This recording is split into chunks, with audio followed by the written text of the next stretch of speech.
This is Inclined Planes Part 3.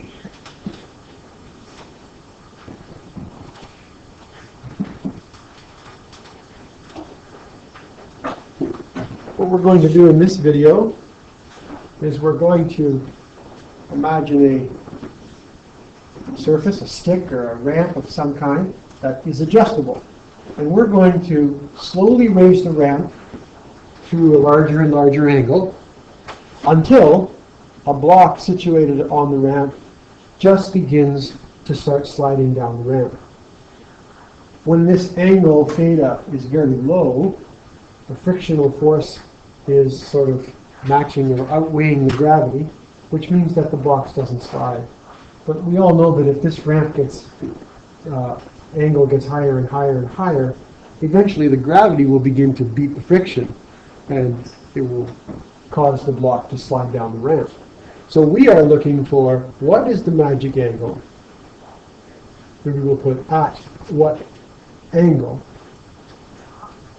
will the block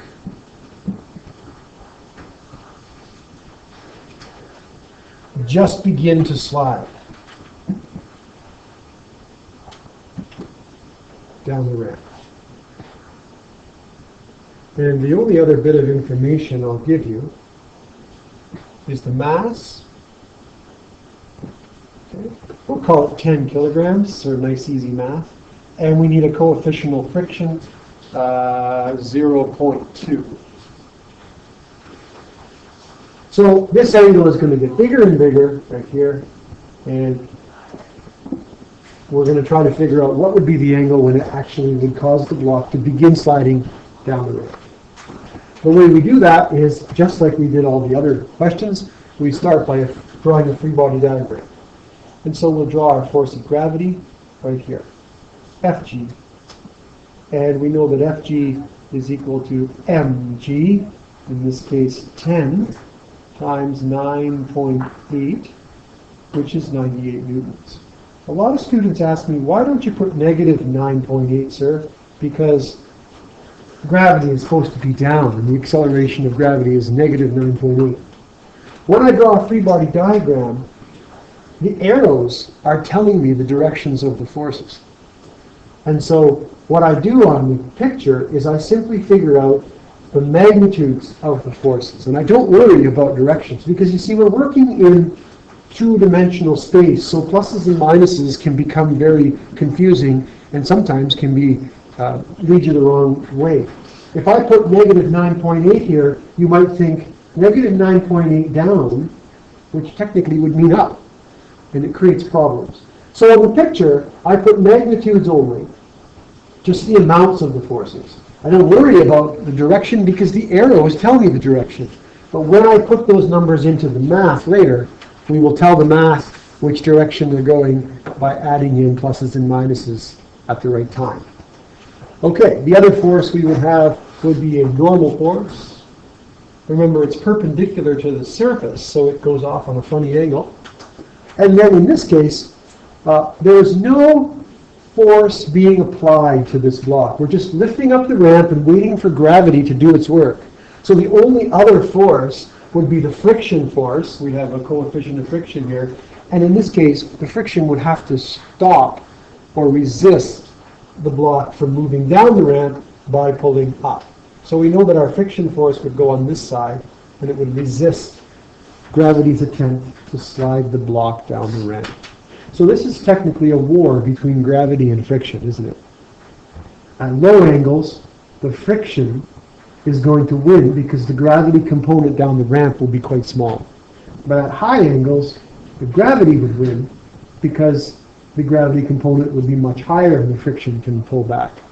Right in the middle, at the magic spot, when it just begins to slide, the frictional force will end up being exactly equal to the gravitational component, or the gravity component down the ramp.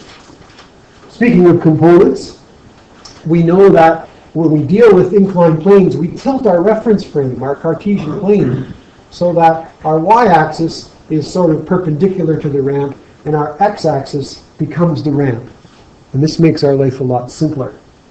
because now the normal force is nicely located on the y-axis and the frictional force is nicely located on the x-axis. The only one that's sort of a little bit askew is the force of gravity. So we do our trick with the force of gravity and we resolve it into its components. That's our first step.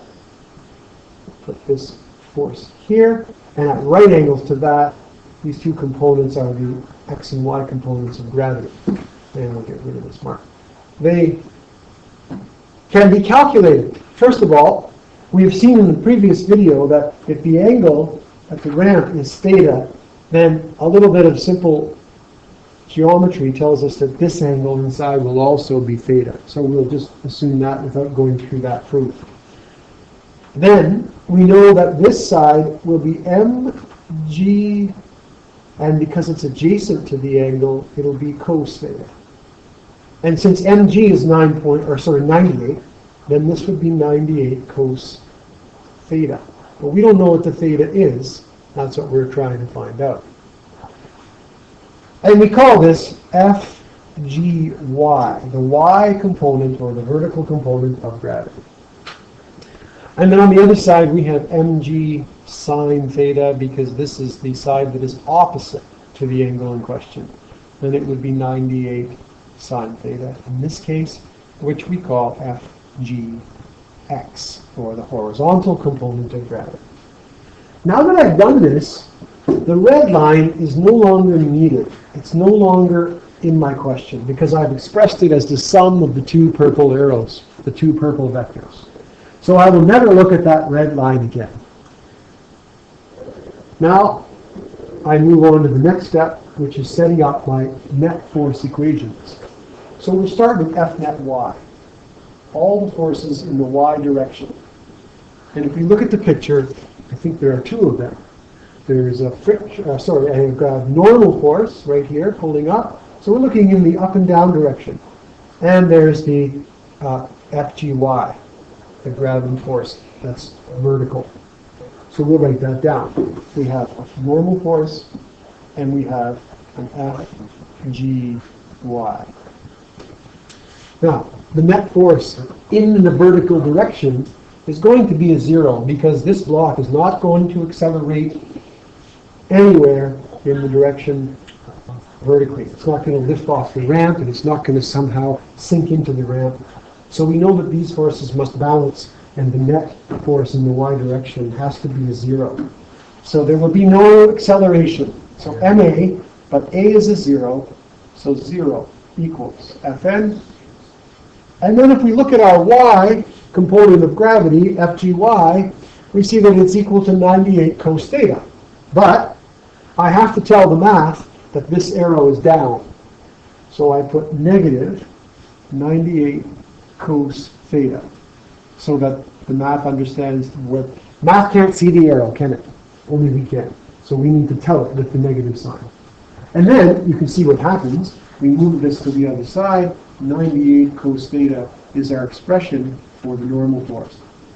It's not a nice clean number, but it's still an expression and it still works. So we leave that. Not much more we can do there. And we go over to F net x. If we look at the horizontal forces, F net x, there are two. There's the FGX, the force of gravity down the ramp, and there is the force of friction. So I will put those two in my net force equation. Force of friction and FGX. Now, we said before that we want to find the spot when it just begins to slide. So we said at that point, the forces in the x direction must also balance. They must be equal to 0. And so the net force here in this case will also be a case where acceleration is 0. Right? It's the magic switchover spot. And so 0 equals mu Fn.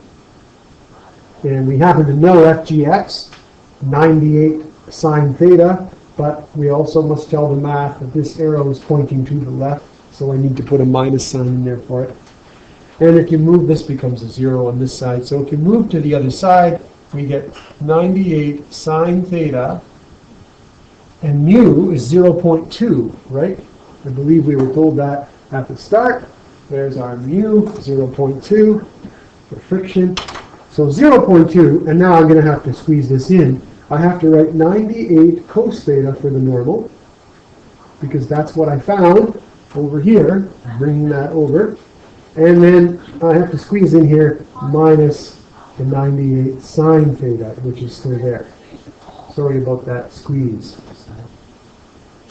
Oh, no, I'm sorry. I moved it to the other side. We don't need that at all, so we don't need to squeeze. It's over here on this side. So let me just do that again, just to make it clear. We're moving the 98 sine theta to the other side of the equation, leaving us only with the mu and the Fn on this side. 0.2 times 98 cos theta. Now we're right. Well, I can multiply that. If I do 0.2 times 98, I think that comes out to 19.6 cos theta. Leaving this the same on this side. And now when you see sine and you see cos in an equation like this, one of the strategies you can use is to think about tangent, because sine divided by cosine is tangent, and that can help us solve the equation. So what I'm going to do is divide both sides of this equation by cos theta. So if I divide this side by cos theta, and then I divide the other side by cos theta, you can see how this becomes 98 sine theta over cos theta or tan theta. And then the other side just simply remains at 19.6 because the cos theta divided by cos theta cancels out. Then that means that tan theta is equal to 19.6 divided by 98. And 19.6 divided by 98 is 0.2. So tan theta equals 0.2. And if we take the inverse tan of 0.2 to figure out what theta is, we get a number of around 11 degrees, 11.3-ish degrees.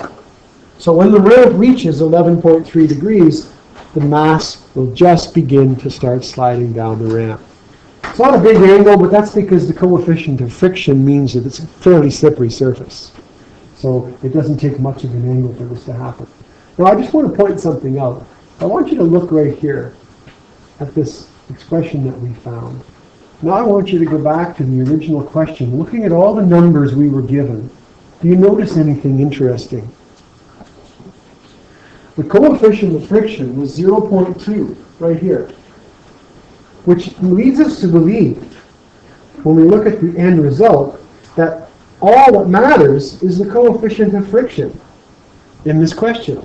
It looks like tan theta is just equal to what our mu was. The question, of course, is that coincidence? Or is that something that's actually true? In the next video, we will prove whether or not that is actually a true statement. But it sure would make our lives a lot easier if it was.